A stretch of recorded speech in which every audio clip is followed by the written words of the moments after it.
Hey guys, Kyle here. So, just before the show starts, I wanted to mention our Patreon. You can pay us $1 a month as a thank you, as a tip.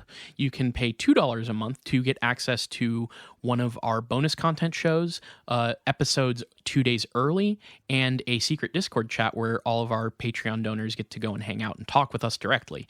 Then there's a $5 tier that you can donate to get access to a whole bunch more content. We have multiple bonus episodes on there. So please check it out. Patreon.com/itgetsweird. We don't advertise, we don't make money. So check it out and throw some money if you think that would be cool. Thanks.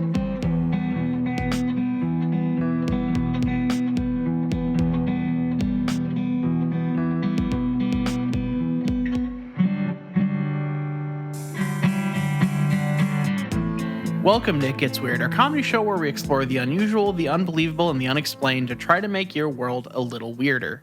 I'm Niall. And I'm Kyle. And I am coming to you live from my office, having eaten a large chicken-based meal. Yeah. You ever just like a week goes by and you realize like I ate this type of food like a lot this week and didn't even realize it? Yeah, where you accidentally just have like basically the same meal most nights for like a week. Yeah, well, I guess it occurred to me tonight as I was eating my chicken-based meal. I'm not going to get into specifics. That would be akin to doxing. That'd be don't dox your dinner. Right, unethical. We're not doxing dinner on this show, but what I will say, But you can tell us about the dinner you had last week because that would not currently endanger this week's dinner. yes. So last week I did get chicken wings. The what's the term? The statute of limitations on last week's dinner are up. But this week I had another chicken-based thing. I had it earlier in the week as well. Can't talk about that. Would love to. Maybe I'll bring it up next week, which everybody would love to hear. But yeah, we're gonna start a new segment and it gets weird in the beginning of the show. It's called Last Week's Dinner. Yeah, last week's dinner. It's just us talking about what we had for dinner last week. Yeah. And I honestly think that would really be a hit segment. I think that is a crucially underperformed aspect of the podcasting industry. We've upgraded from Kyle's driving pothole stories to last week's dinner. And I frankly, I'm excited. I will have to consult the journal because I have the worst memory of anybody I know. So I'll have to open up my dinner journal that I write down every night and keep it next to your dream journal. Have you ever gotten those two flipped? You ever like accidentally written your dinner down in your dreams and wondered why you were like having dreams about chicken parmesan? Yeah, what was that chicken parmesan dream all about? I don't even remember it, but I guess it's just one of those dreams. Wow, so I had like an upside down blank-faced man for dinner the other night. That's kind of bizarre. I don't remember that either. Why did I have wet sheets in the morning as for dinner? That's weird. So, Kyle, what? Yeah. Yes. So here's the thing. Okay. If I had known ahead of time that this was episode 333, I might have tried to do some angel lore. Oh my God. This is kind of our angelic episode, and I don't have an angel story for you today. Now, okay. I just want to make sure, but you're referencing the concept of angel numbers, right? Yes. I've only recently been exposed to this idea. I still don't quite understand it, but it's cropped up for me. I almost did a bonus episode about it because if I remember correctly, and maybe you'll know what I'm talking about, there was a person on TikTok who was doing something with angel numbers, and I think it also involved, like, I don't know, readings for money or something.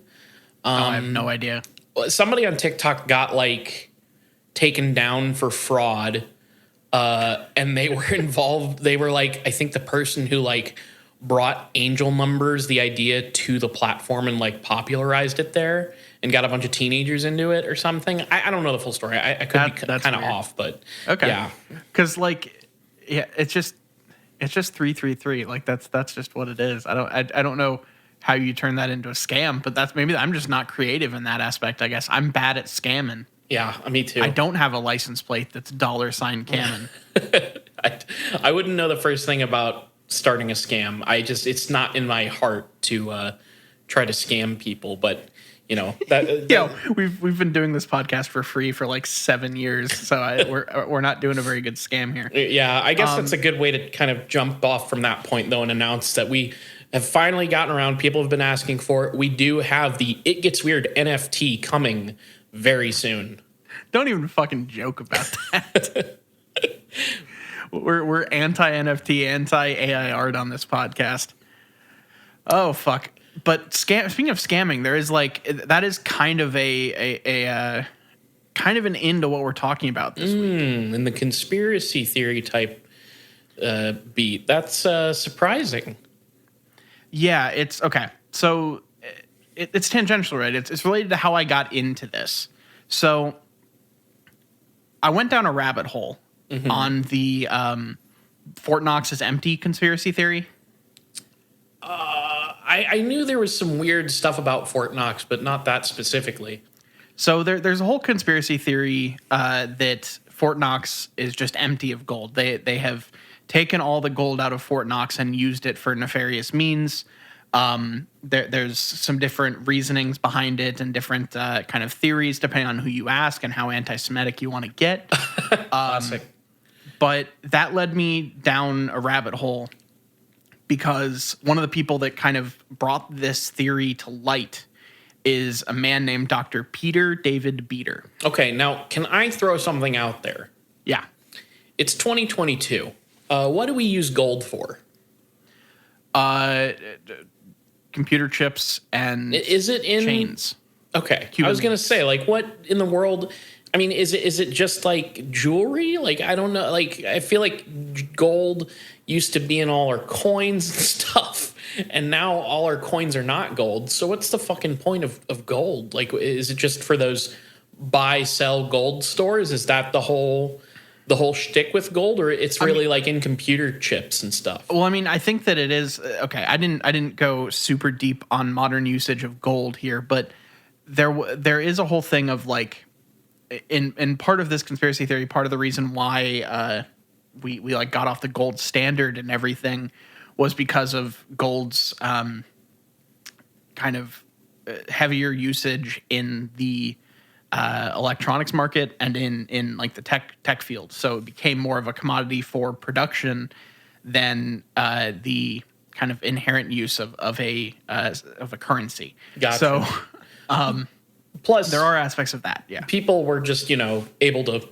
bite down on the fake gold and bend it with their teeth, and people were kind of getting tired. People would like bite down on the golden computer chips and things and break them and be like, no, that was actually gold. What the hell are you doing? And people got sick of that, so we had to kind of move away from the whole using it for money aspect so that people would stop bite checking gold items like that so that the computer chips could remain used without getting bitten by people checking for gold scams. Big Candy wanted to get us off of the gold standard because they wanted to be the main reason for dental work in the U.S., not gold. Yeah, exactly. So, people kept breaking their teeth, and people are like, "Oh, there's no other way to check the authenticity of gold." And everybody, all the experts are like, "Well, you're right." But it kept fucking their teeth up, and so that was the primary reason I think we had to move away from using gold coins and gold blocks or whatever they're called. Ingots. For ingots, like we don't use ingots anymore. Although I think it would be kind of fun to get. It's very tactile, like sort of a collector's item. If we could take money and make it sort of a collector's thing, I could get really into that idea. So yeah, if you just get like limited drops of new dollar bills with like fun stuff printed on them, that would be. Money is already a collector's market. Like coin collectors exist. That is a thing. But this would be more like fun, This is like we're gonna do the wacky one. This is the updated version of coin collecting. We're gonna start dipping ingots in different kinds of like colors and textures. Oh, I got I got a fun textured pink ingot drop. Somebody has to deliver just like a box of ingots every month to your door for your subscription service. That's like, I don't know, I'm guessing thousands of dollars. Yeah, you would really. That would be going for one of the more expensive fucking.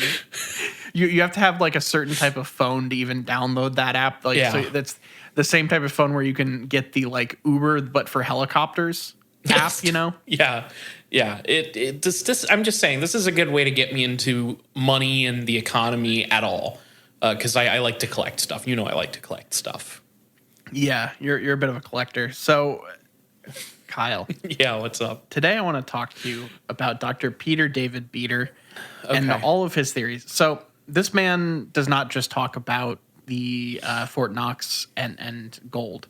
He is, turns out, a full service conspiracy theorist who has kind of an interesting history of like he comes out of law. Like he was a lawyer. I'll get more into that in a little bit here, but like I honestly didn't. You don't see this guy's name a whole lot of places, despite him being. I honestly, it's hard to find exactly where he fits into the conspiracy theory world because he almost seems pretty separate from it. He was dead before like Coast to Coast even existed. Like he is. So he started the whole Fort Knox is empty thing in like 1973. So we're talking like older conspiracy theory here, not any sort of modern thing. So we're mainly going to be talking about like the 70s, 80s, 90s and today. Yeah, That's kind of rare. That's like rare, I think, to have like a full service conspiracy guy prior to like the 90s and 2000s, right? Like, I feel like the conspiracy all-knower didn't come around until the internet was really becoming a thing. But usually I feel like there's like a focus for these people, right? Like, I mean, this guy is like very in the kind of New World Order type conspiracy theorist. Like it's very, you know, the secret machinations of the people that are running the world kind of thing. Okay. And we'll get into some stuff about he's got like, you know, the factions of different places and stuff. We'll get into that. I'm going to just say right now, this is very likely going to be a two-parter. nice. We'll see what we get through, but I'm thinking that is going to be the case. So I guess let's get started. Yeah. So Dr. Peter Beater, or Dr. Peter David Beater, if you Kinda don't funny. want the rhyme as much. Yeah. No, I want the rhyme. So Peter Beater came to kind of prominence in about 1973 when he wrote a book entitled The Conspiracy Against the Dollar, which was he came out of the world of like law and economics. So he was very into basically the economy and how it basically the exact opposite of you. He didn't need special limited edition currency to Right. get interested in it. He was already into it and was Okay. really into kind of like you know, the world and how it moves through money. Okay. Well, you know, to each their own, I guess. But I just think you kind of got to spice something like that up. Yeah. So, I mean, his book was basically about Conspiracy Against the Dollar was basically about how these massive corporations are gaining more power than the governments in the nations they inhabit. And they are doing large scale monetary manipulation across the entire globe. Oh, okay. Now here's the thing. Yeah. This guy is I'm assuming this veers off from reality pretty quick. Yes. But I'll go ahead and say it. Where's the lie? Yeah, he kind of starts off in the right place, but then literally the next sentence Oh, boy. I'm going to say is where it kind of dips off. Awesome. His conclusion of all of this was that there was an objective of all of these corporations, which are actually backed by these people, which we'll get into. Can I guess who these people are? Are they Jewish? Well, the Rothschilds are involved in this. Oh, okay. But there are other people as well. So we'll get into. Okay. Yes, there is some anti-Semitic stuff that we're going to talk about, and there's one that he's a proponent of that is turns out a massive anti-Semitic dog whistle. Oh boy. But we'll get to that in a little bit. But his whole thing is basically the objective is to undermine and destroy the U.S. dollar, and by doing this, they bring about a whole age of new imperialism, is what he called it. By keeping, so he liked to kind of coin these terms. So new imperialism was his whole thing of like this new corporation-backed ruling groups coming out in after the dollar is destroyed. But the dollar is able to be destroyed because of this economic stagflation, which is a fun thing that is stagnation and inflation. Okay. So it's basically like causing this devaluation of the currency pretty heavily, while also causing stagnation in the economy, and that effectively kills the economy of the U.S. and kills the dollar. So that is the basic idea here. Now, why is this good for imperialism? Well, Kyle, because the people who are operating behind the scenes are able to then seize control of everything because of all the assets they have and their just power across the globe, and put forth the new kind of like one world government effective. But if you already have all this power consolidated in this one group across the world, doesn't it seem like destroying the American dollar, like it's maybe sort of an extra step? Well, here's the thing. There are actually 3 factions involved in running the world, and they're at war with each other and have some different, like, we will get into all of that. This is like the beginning of his things. After this book he publishes, he actually becomes a borderline ahead of the curve podcaster. Okay. Because he puts over the course of like between, I think, 1975 and 1982, I think is the years, he puts out over 80 audio journals, effectively audio letters, he calls them, that are just him giving all of his theories, and they're like in chunks, and each of them is about an hour long. It really is a very early example of what might be called a conspiracy podcast. But I mean, like, that is the guy who sits in his truck in a parking lot outside Walmart and talks to you about chemtrails. Like, that's what that is. Just like, yes, before there is like a lot of readily available personal recording, like home recording equipment. It sounds, well, I guess audio would be a different story. I was thinking video, but audio would be a little different. If you add that onto that, a guy that like was at one point worked for Spiro Agnew and was like brought into like organization, like this guy had some credentials and was like kind of a, I can't confirm if he actually had any information that he leaked about Watergate or not, or if that's just like some lies on his part, but he had supposedly he blew some whistles about Watergate. I don't think that's 100% true. He wasn't in All the President's Men, so I'm assuming it's not true. We gotta everything we can find out about that is in All the President's Men. If yes, you want to learn about that. He did. So he was tied to a Washington D.C. based organization called the American Patriots Committee. That sounds bad. Yes, that was basically his platform for getting out a bunch of these conspiracy theories. And he also would do like call-in stuff for radio programs and even TV programs to talk about the Fort Knox stuff. Fort Knox was his like claim to fame. That was the thing that he would be interviewed about and talk about, but he really went all over the place. I'm saving a couple things that you're going to very much enjoy that he talked about. But Fort Knox is kind of his claim to fame, and then he would like sneak in just a little bit of like extra weirdness into those interviews as he could.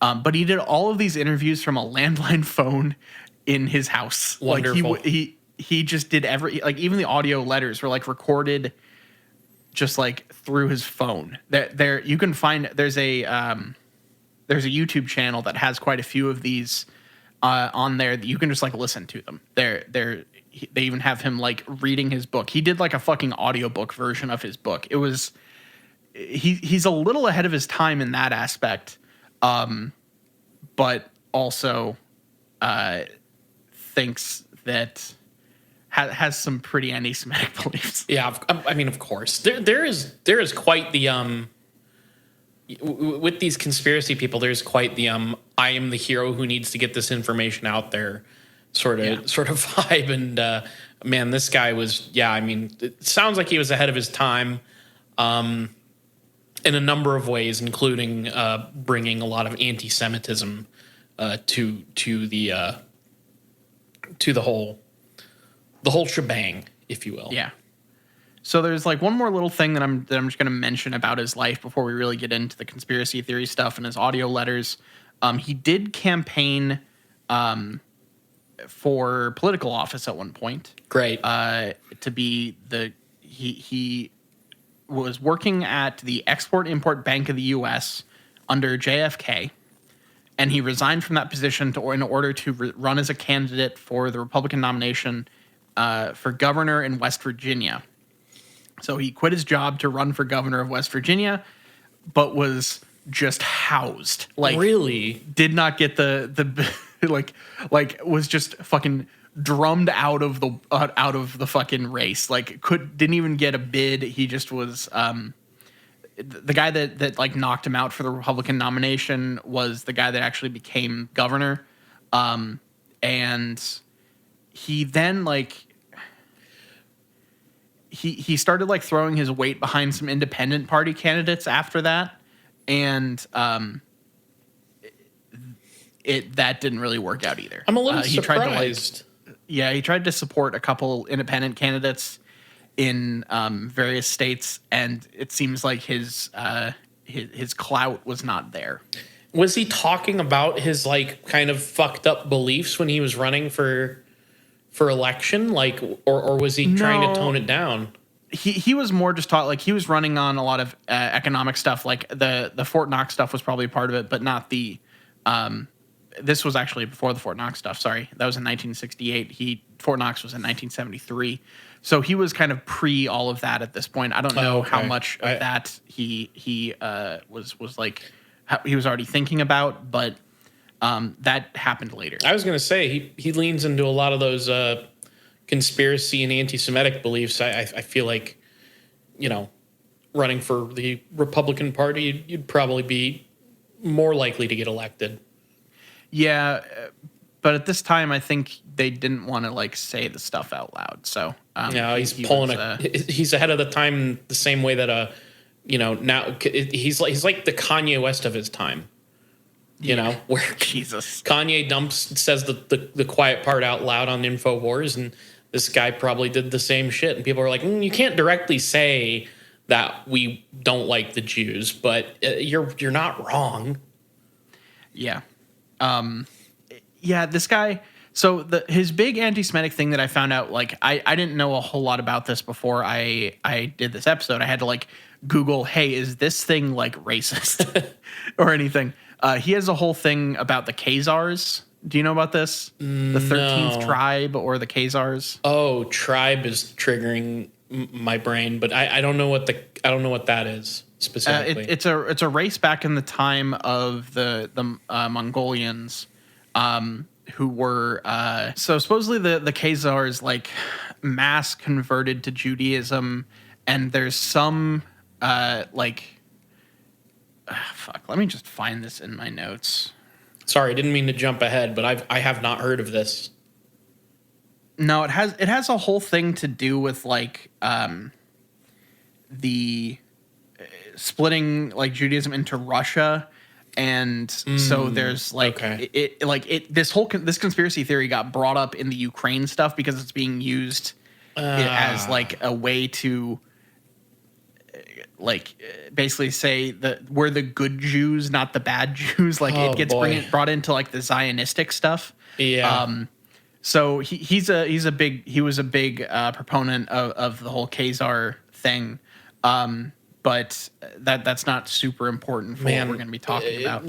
People just find such creative ways to be anti-Semitic. I got to hand it to them. Yeah.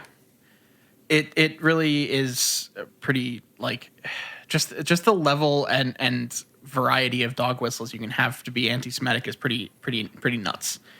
One other thing, I spent a good portion of my time doing research for this. I found a thread on the Above Top Secret forums. Nice. You know about? Oh, you know yeah. Above Top Secret? When I was covering all of the Gulf Breeze 6 stuff, I found multiple threads on there. Yeah. So this thread was a pretty extensive thread that went through a lot of his audio letters and everything. But as people started to go through the Wikipedia citations and like supposed articles this guy has written, things started not adding up in terms of like links not going to the right places, and articles that supposedly he had written were written by other people. And so I had this like hour and a half long descent reading this thread of people trying to fucking figure out if this guy ever fucking existed at all. Oh my God. What? I thought I was going crazy. Why? I thought I was losing my mind. Did they like figure out why it was all fucked up, or? Basically, it just comes down to the fact that like a lot of the stuff that he was doing, he wasn't notable enough of a public figure, and his book didn't get like a wide enough distribution that it's like super readily available. People did end up finding copies of it on eBay and buying them and like confirming it eventually, but they had the way that they found out this guy actually did exist was someone finding his hometown paper, buying an online access to their archives through some library, and literally finding his obituary. Oh my God. That's crazy. There was this whole thing where people thought that there was some conspiracy to make this guy named Peter Beater, because it's a silly name, and use him as a like fake person pushing a Fort Knox conspiracy that could then be referenced other places. Like it was this weird like psyop thing that they were trying to figure out if this was the case. And eventually it did turn out that this guy was real, but he's in conspiracy circles, he's not heavily referenced. His audiobooks, his audio letters are on Bibliotheca Pleiades. But there's not a lot of other stuff that references him. And it seems just be because of when he was active. Yeah, I was gonna say, I feel like prior to the internet with this kind of content, you are teetering on the edge of being like noteworthy enough to be remembered and just completely fallen down into the gutter. Like you have to have like written a book and had some. Like your name, you have to have attended events, you have to have done this and that. Like usually you have to be connected to something like UFOs and stuff. Like I feel like a lot of the major conspiracy stuff didn't reach, like somebody might be able to check me on this. Obviously conspiracies existed for a long time, but I think that like if I'm trying to remember the name of the book, but like I feel like this style of conspiracy theory stuff that you're describing didn't get its popularity till like late 70s, early 80s. Like I'm talking specifically like New World Order type shit. I feel like that was like an 80s thing. And I'm trying to remember the name of the book, but I'm not gonna summon that out of the back of my mind. But so I just think that like usually if you want to be like a notable remembered person for being a part of this stuff, you probably want to be attached to like, I don't know, ufology or something. Yeah. So here is his full-on obituary. Okay. Peter D. Beater, 65, an unsuccessful candidate for governor of West Virginia in 1967, died Saturday after a heart attack at his home in Bethesda, Maryland.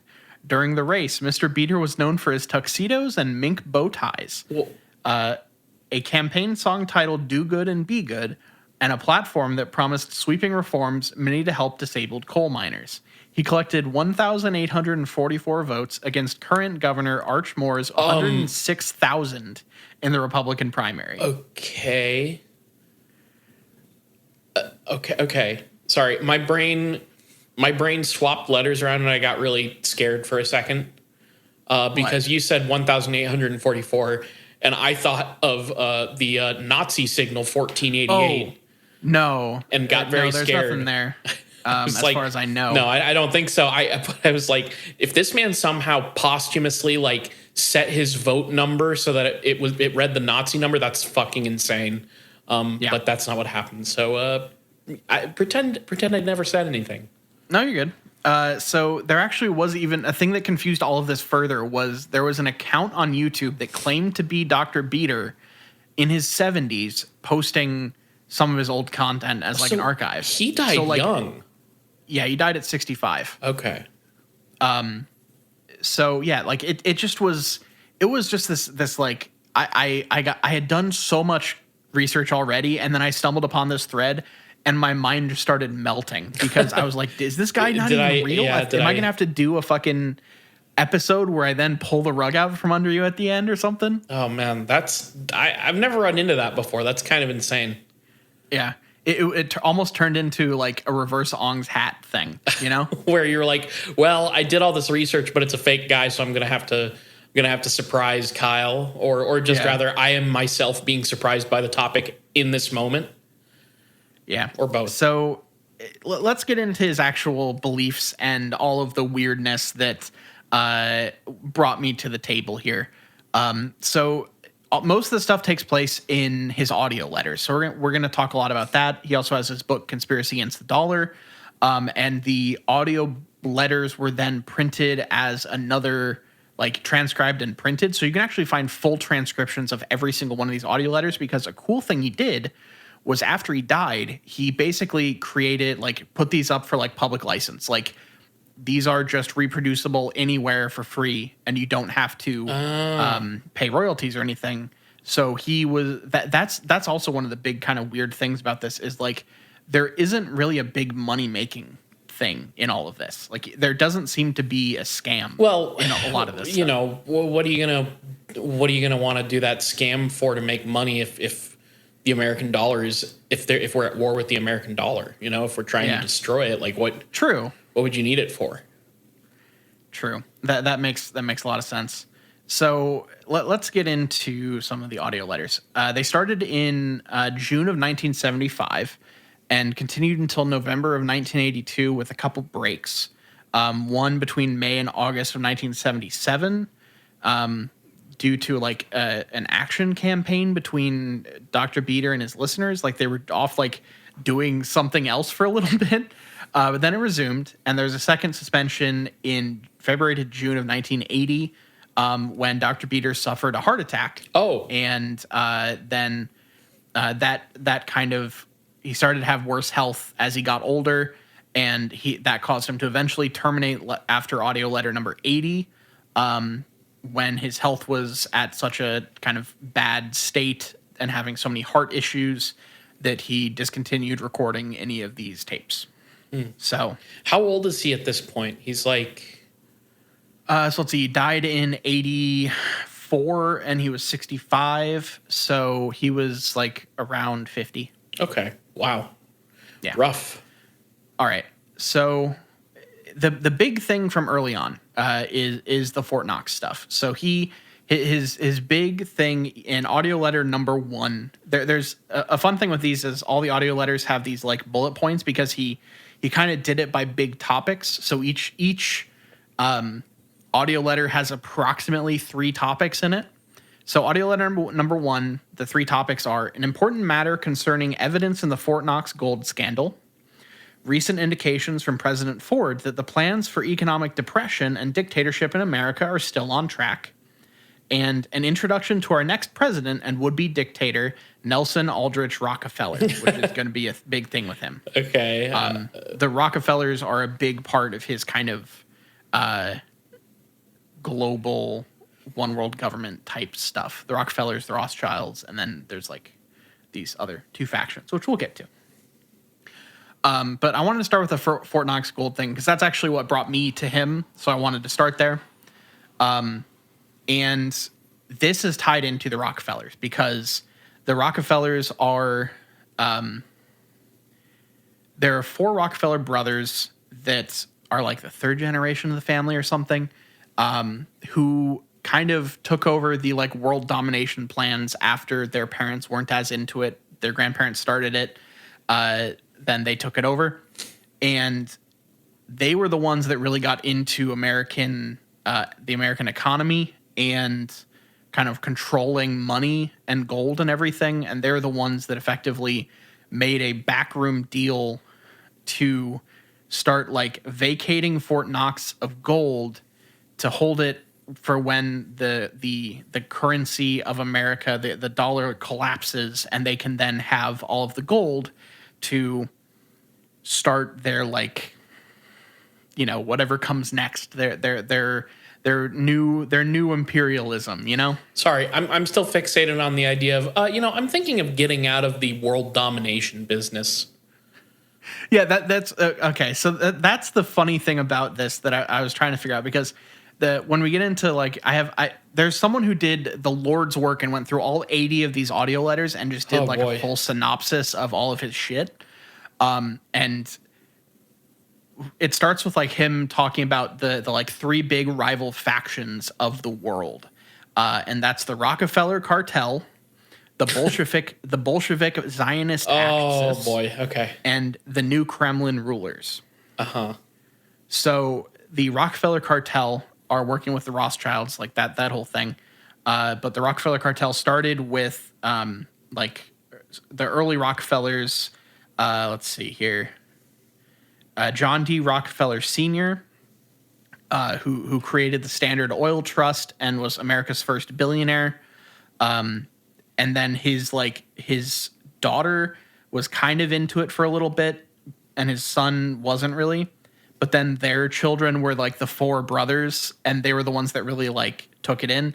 The second generation kind of started like the philanthropy side of the Rockefeller stuff. So they basically almost like made it more. They made the Rockefellers more of a celebrity, you know, like they got the kind of public image of the Rockefellers set up. While then the third generation are the ones that did, you know, the fucking world domination shit. But yeah, so these literally the four Rockefeller brothers decided to basically carve up the world and go set about bending it to their will. And one of these, like one of the ways they did this involved emptying Fort Knox. And this was a thing that that Beater believed to such a degree that he got the government to do the first, like, it ended up being, I think, senators. He actually was called the man who opened Fort Knox, because in September of 1974, there was congressional testimony that the bullion depository at Fort Knox had been looted of America's monetary gold hoard. So there was a grand jury. There was not a grand jury. Sorry, he wanted a grand jury, but they actually did do a quote unquote gold inspection, where there were a couple congressmen and 100 invited journalists on September 23rd, 1974, to go just check that the gold was still in Fort Knox, because this guy raised such a stink. Yeah. Now, he claims that there were, quote unquote, many irregularities, which the Treasury Department had never explained. So, like, he didn't give up on the whole gold thing. He thought that it was still a problem. And to the point where there was a whole, like, separate side theory about Fort Knox, where they were at one point trying to do a new kind of like a new metal used in coin operation. And this metal used a some kind of radioactive element in it, and it was as Beater called it, a super poison, and it was so dangerous that it had to be like locked in this central vault inside of Fort Knox. Like 100 of these coins got made, and they had to be locked within like this like lead-lined vault, but the vault wasn't made to contain radiation, so it's seeping out into like anyone who's nearby.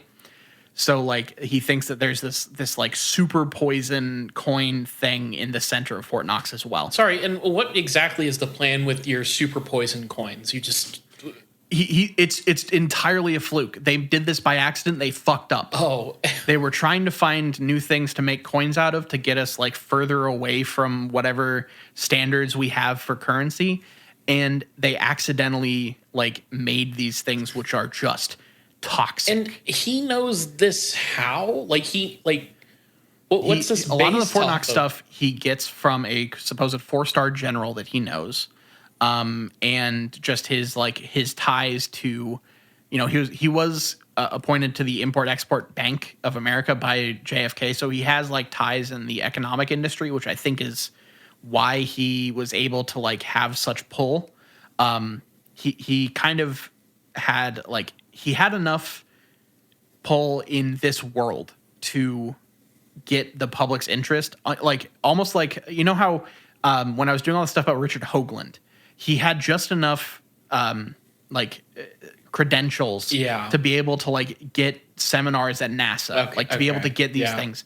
This is like that, but for economics. This guy has enough pull and is competent enough in his field that he literally got Congress to open up Fort Knox to some people for the first time, like in decades. Oh boy. Okay. Sad, but go on. Yeah. So he basically thought, his whole thing is that it's the Rockefellers doing it. But in general, we have emptied Fort Knox for, to help us like kill the dollar eventually here. And he continued this whole thing about Fort Knox basically until his death. Like it never stopped. But that's really that is his main thing with Fort Knox. It just basically is like, we took all the gold out of it. It's all part of this massive web of conspiracy, which we'll get into that. But this whole web of conspiracy to take over the world. So this gold is just sitting in a Rockefeller vault somewhere. Yes, it was. I think actually, yeah, it was flown to Mexico on a Rockefeller family jet that carried Henry and Nancy Kissinger. I think that it was just the same jet. Sorry, it wasn't not at the same time. Oh man, okay. But they did replace a lot of the gold bars in there with lead bars painted to resemble gold. So that's how they're kind of like hoodwinking the public. Okay. Yeah. How do we know those aren't like test variants for the future gold subscription service? I mean, honestly, they might have just been he was already ahead of his time on conspiracy podcasting. Yeah. So maybe he just like didn't. If someone had come from the future and told him that NFTs existed, I think he might have been able to figure all this out.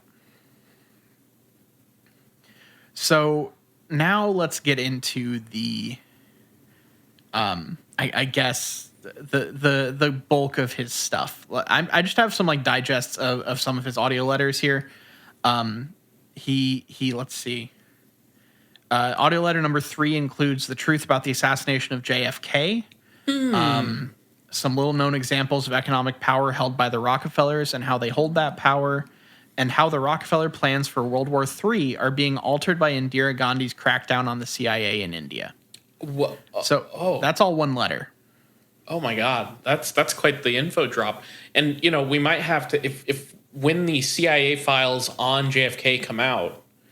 I think they just did. Oh really? Yeah. Well, when those come, we might have to cross-reference and make sure that this guy was on something. Well, he says, I did read his stuff on JFK, and his whole theory, not theory, fact, was that the CIA planted a shaped charge in the vehicle, and there was also, Lee Harvey Oswald was an asset. And the shaped charge was not only to kill JFK, but also this other guy who was a guy who died in the attack as well. I forget his name. Oh yeah. But he was like an intelligence guy. Like he was an intelligence asset, who was one of the only people smart enough to like be onto the secret machinations of the CIA and their ties to this like conspiracy stuff that Beater's into. So the shape charge was to kill both JFK and this other guy, and the sniper bullet was basically to have a bullet, but also to cause noise and confusion, so it would cover for the sound of the shaped charge. Now that's a little. Again, I just want to say, kind of extra steps here. I feel like if you have a sniper who's a good shot, then I don't think you need this charge thing. Is it that JFK was like also he knew the plot of the No, New World Order people, or but he was like, what did I read? It was something along the lines of like he was trying to do a bunch of stuff with like Russia about like the secret space, like the not secret space program, the space program. Basically, all the stuff that you hear about JFK trying to be like a global politician of like making ties with Russia and so trying to set. This guy actually concludes that the CIA killed him for being like soft on Cuba or whatever. Yeah, basically. It's funny. Okay, all right. Because like literally, it was Cuba because his JFK did the whole like attack on Cuba stuff, and that was a base that was being used for nefarious for like missile testing and like missile stationing secretly by the CIA. So he kind of interfered and lost them that base, and they had to move it. Right. That was what it was. Okay. Yeah.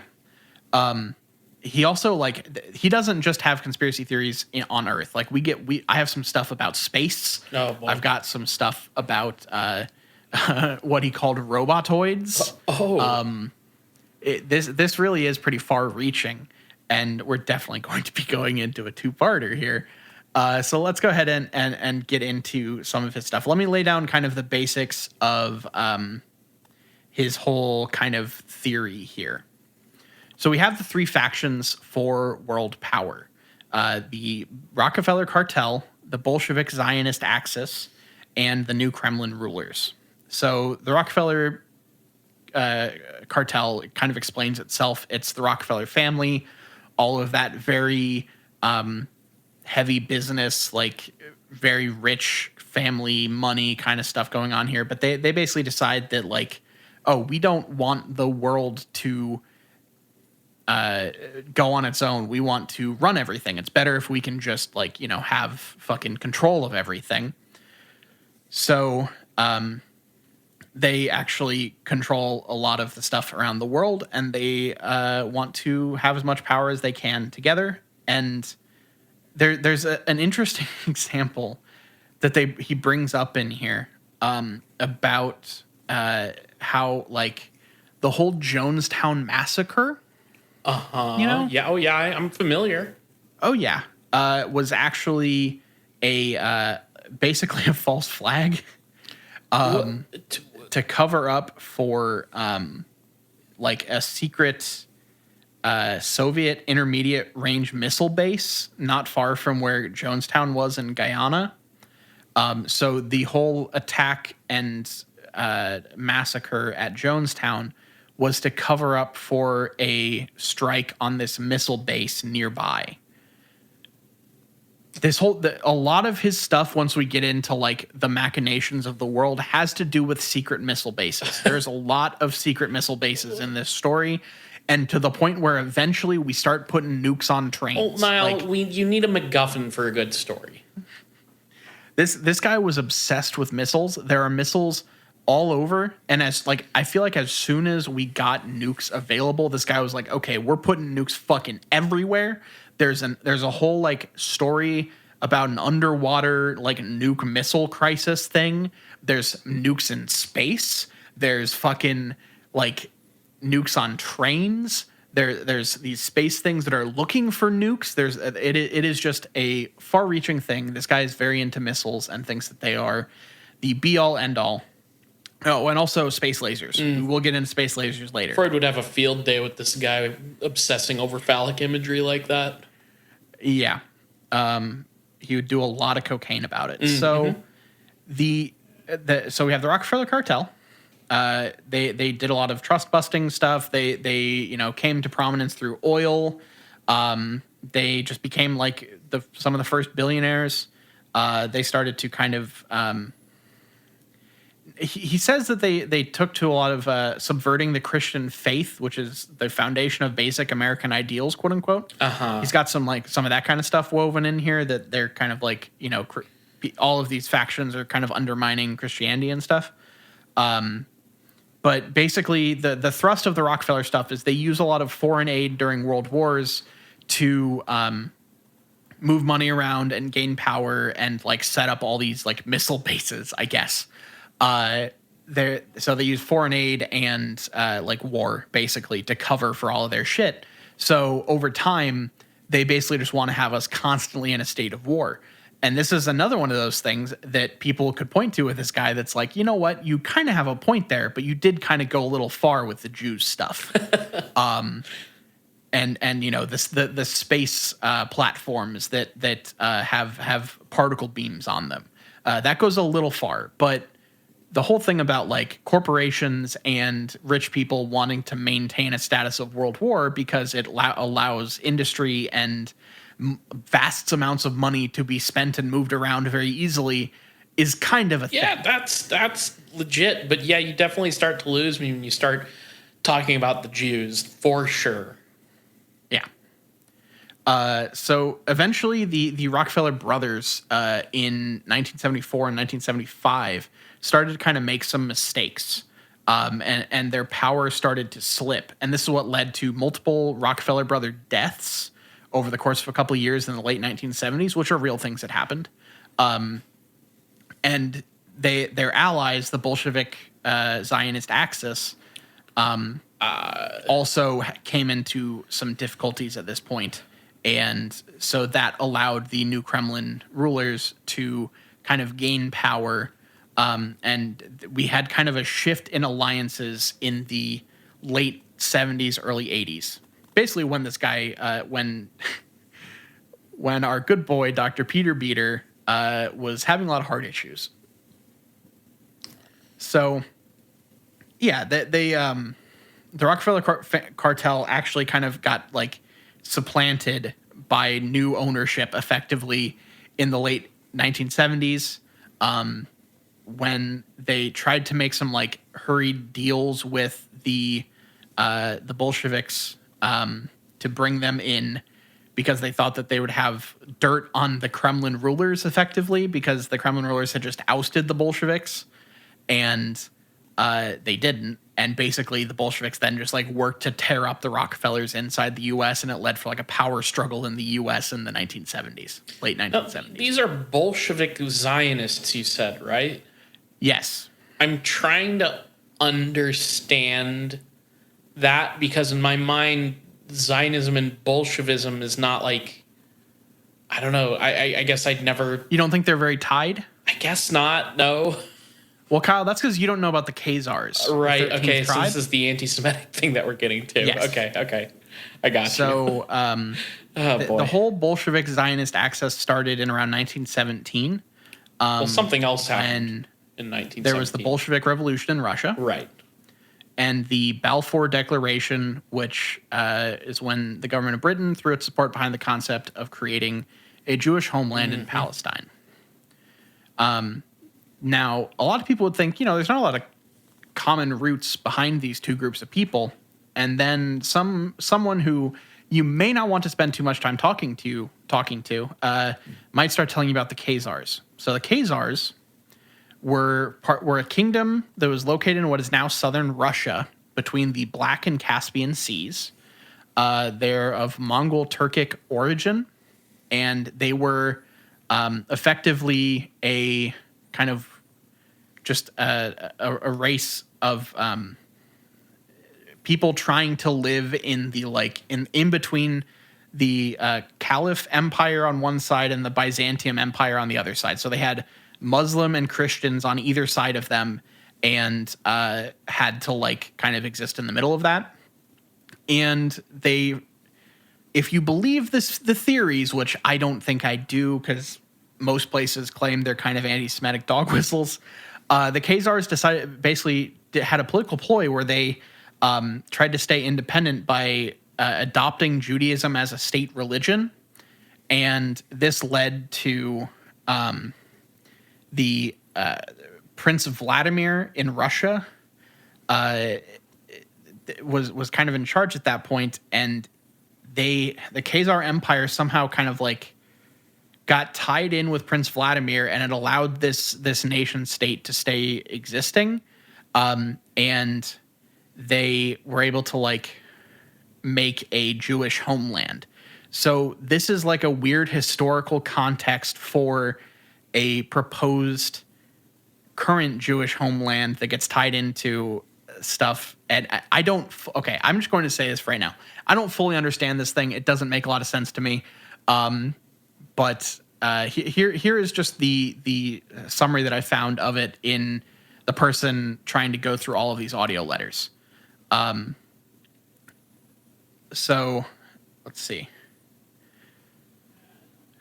Prior to the official adoption of Judaism, the Khazars were a brutal and warlike people. This did not change when they took upon themselves the politically inspired title of Jews. Okay, This is from Beater. The Khazar Empire extended far northward into what, under Christian Prince Vladimir, became known as Russia. The Khazar Empire even included the ancient Russian city of Kiev, where Vladimir ruled. Khazar rule was brutal and oppressive without any of the compensating advantages offered by other empires, such as protection against outside powers or improved civilization.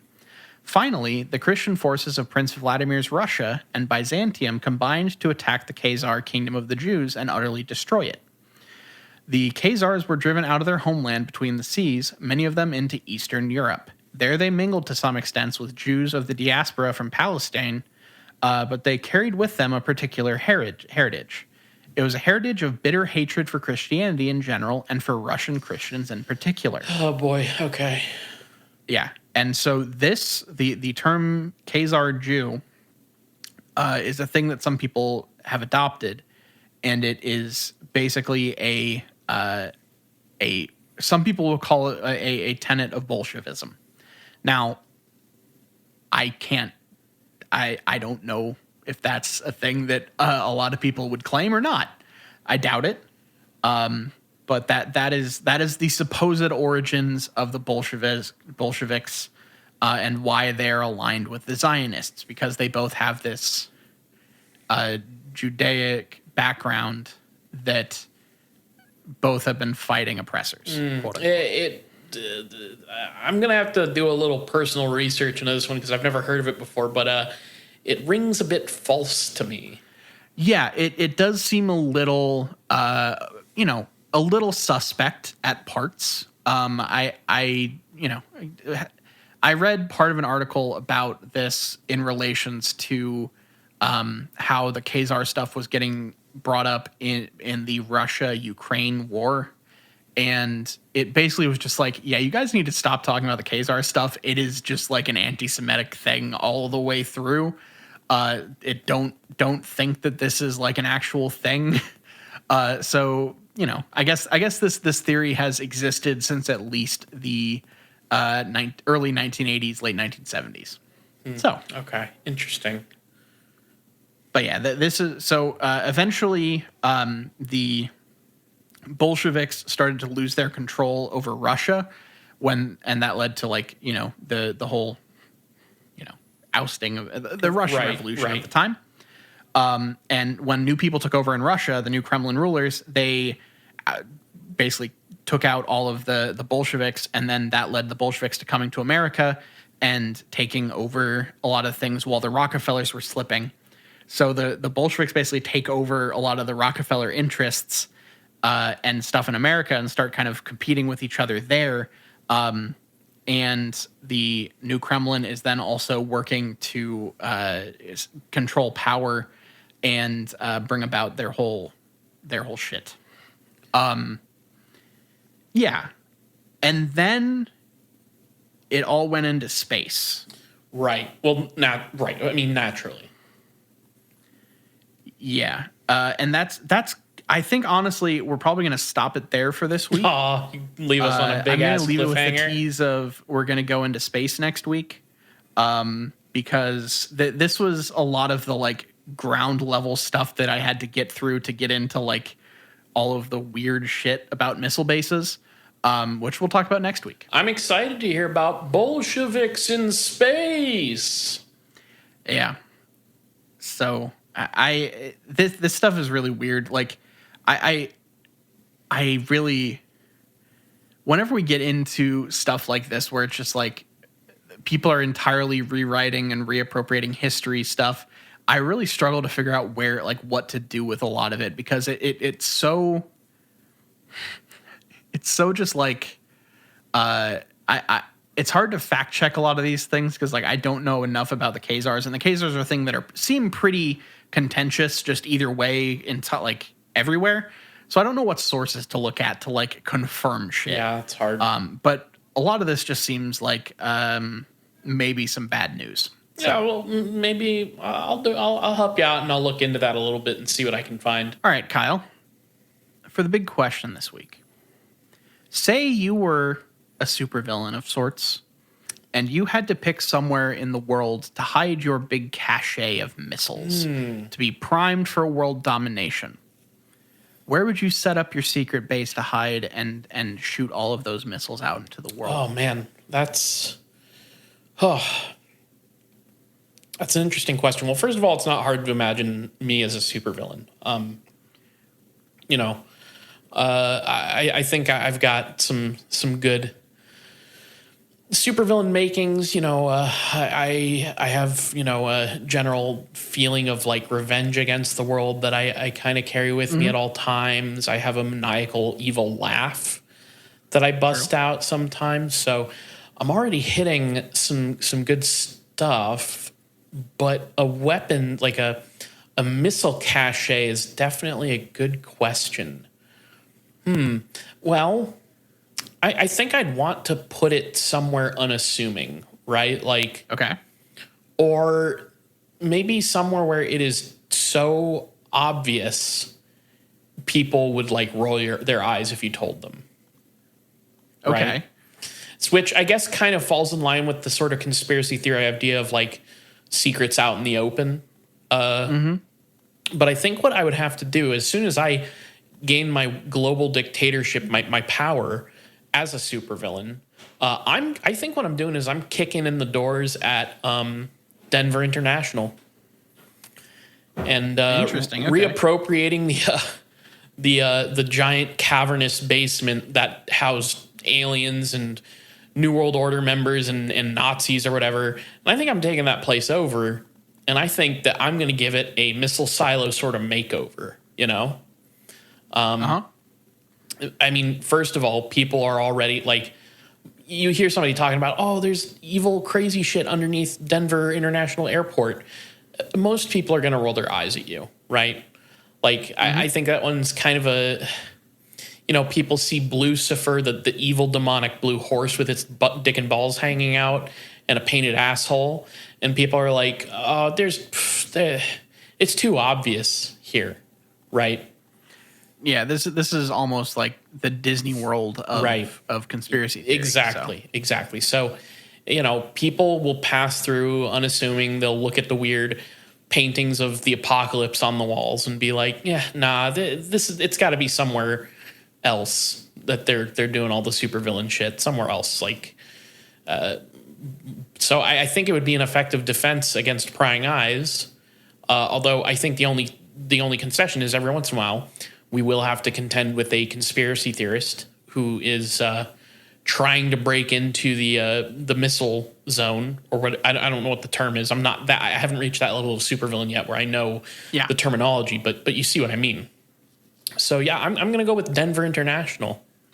What's funny is my whole idea is kind of a similar vein, because I think as you're aware, I'm a big fan of deep underground military bases. I love a good like subterranean base that is kind of hidden away. It goes way down underneath the world, and it's connected to all the other DUMs, all the other deep underground military bases by way of like maglev trains and shit. So my idea was, let's go ahead and take all those abandoned malls, all those abandoned like strip malls and malls throughout the country, tie them together with underground channels and like the maglev trains and shit. And look, call me fucking Premier Outlets or some shit. I'll take over the mall game. I'm gonna be the Tanger of supervillains. Those are all people that run malls. Those are corporations that run malls. For those that don't know, and I am just gonna set that up that way. Okay. I will be taking over all of the empty mall real estate in the U.S. and turning it into different factions of my underground base. Okay, so you've got a missile in the Spencer Gifts over here and a missile in the J.C. Penney's over there. You actually kept the shoe outlet the way it was because yes, I do need shoes. You do need your shoes so you can walk around all those long tunnels that connect them. And the carousel that's in a lot of old malls and stuff. You actually, if you pull the right horse's ear, the carousel starts to spin and descends into the subterranean. Okay. So that's how you get down there. And you know how they have at the center of the Pentagon like a subway? Well, you'd have all these food courts at your fingertips. I mean, they're abandoned, but you could hire some fucking spooks to come and work work those. At every mall across America, there are at least three different places you can buy teriyaki chicken, and I just have all that. Like, there's, I don't know if you ever saw this, but they're straight up in the Indianapolis like Circle Center Mall. At one point, there were three places side by side in the food court. One was a Japanese restaurant, supposedly. One was a Chinese restaurant, and one was like kind of Cajun restaurant type of thing. And they all just had a big picture of teriyaki chicken. Oh my God, no, I didn't. I was not aware of that actually, but it doesn't surprise me. So that has just been crystallized in my brain as like the way that mall food courts work is that like everywhere just serves the same thing. Yeah, no, definitely. See, you get access to like good eats for lunch. I'm gonna have access to like Cinnabon, right? Like, yeah, I'm gonna have Cinnabon in Starbucks. Not as much. I feel like maybe not as much variety, and it's also going to be like really expensive. Whereas you can get like a $2 slice of like plastic pizza, basically. Yeah, you have to go through like airport security to get. Well, not the way I'm going to do it, base. But well, true. You're going to take the tenant route. Yeah. I think honestly it's good for America for someone to make use of these old abandoned malls. I've fallen down a rabbit hole on YouTube of people that like go check out like failed mega malls and stuff in America. There's some channels that get into like weird like entertainment places that just like failed entirely, and they go like check them out. And I just honestly think that that's just going to be where I find my real estate. Well, and it's perfect too because I feel like 2022 was the year of the liminal space. And everybody got really into that. And what's more liminal than an abandoned mall? You know what? Yeah, the American Dream Mall in New Jersey, which is still technically operational, but barely dying on its last leg. Yeah, that's gonna be my headquarters. Wonderful. So I think that will probably wrap us up for this week. Do you want to go ahead and take care of some business? Yeah. All right. So if you want to follow us on Twitter, you can follow us at IGW Podcast. You can follow us on Facebook.com/ItGetsWeirdPodcast. And we're on all your favorite podcatchers from Stitcher to Google Play to Apple Podcasts to Spotify. If you listen to podcasts somewhere, look up It Gets Weird and we're probably there. You can follow us on twitch.tv/ItGetsWeird. As of lately, you can catch me and Colin, friend of the show, live streaming Elden Ring, the From Software Game of the Year. And then itgetsweirdpodcast@gmail.com. What was your favorite store in the mall when you were a kid?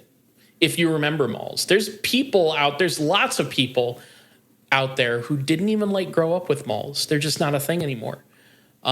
So this is for a specific age demographic. What was your favorite mall store? I think mine was Walden Books. Walden Books was always good. I always liked the bookstore and the video game store. Yeah. So it was like Walden Books or and then like back in the EB Games Funko Land era. Yeah. Before GameStop came in and stole the entire market. Funko Land, holy shit. Yeah. Hell yeah. So email us your favorite store in the mall. While you still can. There is a certain point where you will not be able to... We won't even be able to talk about malls. They'll all be just so dead, we can't even like invoke its name. Patreon.com/itgetsweird. We have a $2 tier and we have a $5 tier. At the $2 tier, we are doing It Gets Weird TV, where right now we're watching season 1 of the X-Files. We covered the episode and we we had sort of our own commentary on it. And then at the $5 tier, you get that show plus the other bonus shows that we do on the off weeks for It Gets Weird TV. So you're getting bonus content every single week at the $5 tier. And whether or not you donate to the $2 tier or the $5 tier, you get access to our mainline show 2 days early on Friday instead of Sunday. You also get access to a Discord where we're hanging out, chatting with listeners all the time. And you get the satisfaction of helping out your favorite weird podcast.